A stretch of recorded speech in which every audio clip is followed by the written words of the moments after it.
Yeah, what that is. that's the timer.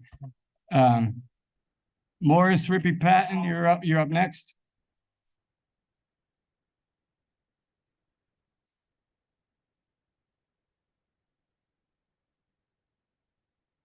Morris Patton, 49 Field Street. Mr. Mayor, I'll try to keep this pretty quick. If I may, I think Mike Eroshango's comments were heartwarming. That hit. So it really changes the tone of some of the comments. So I'd like to just publicly thank him for that. I wanted to comment on the recent WTIC debate that you held, or yourself and Scott Rosado held at the restaurant across the street. And I know at one point there when I was listening to it, you were asked a question about the racist issue in Bristol, and you pivoted. And I appreciate where you went with that.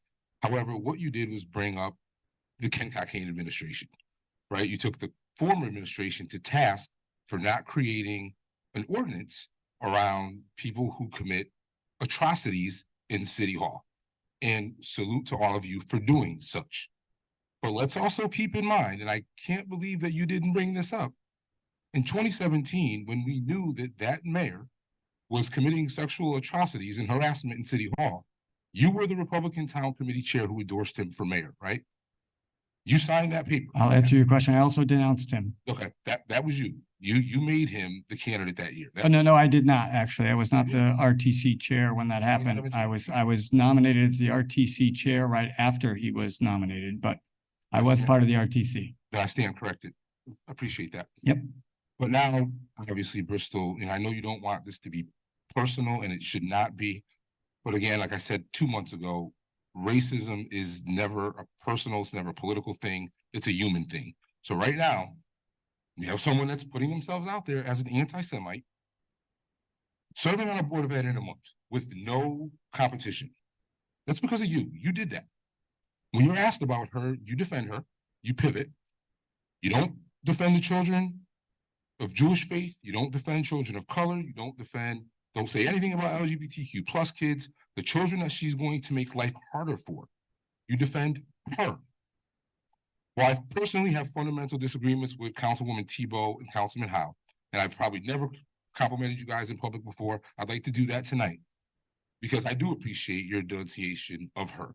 Bristol needed to hear that from people who sit in positions like you have. So you separating yourself from what Jeff has given us, it's admirable. And I mean that from the bottom of my heart. But what I don't get is why everybody's still silent on Miss Tyler. We all know that she's the reason that we have Jen Van Gorder. We've all seen the email. If I've seen it, I know you guys have seen it, where she threatens action against anyone that speaks ill of Jen Van Gorder.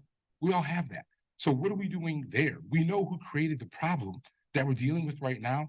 To get to a healing point, you got to deal with the source. So just please think about that as we move forward these next 3 weeks. And then super quickly, I just want to acknowledge something you guys may not know much about. My friend Scott Rosado and myself last month, after the whole white supremacy exhibition down in Forestville, you may know, there were groups that were coming to Bristol. It was getting very, very, very ugly online. They didn't want to talk to city council. They didn't want to talk to mayor. I want to applaud Scott. We spent a lot of time talking to Chief Gould, a lot of time on the phone with those groups, midnight calls, 7 a.m. calls, to get them to not come to Bristol and do what they were planning. So I just think that's one of those things that people don't know about, but it should be acknowledged. I appreciate that. And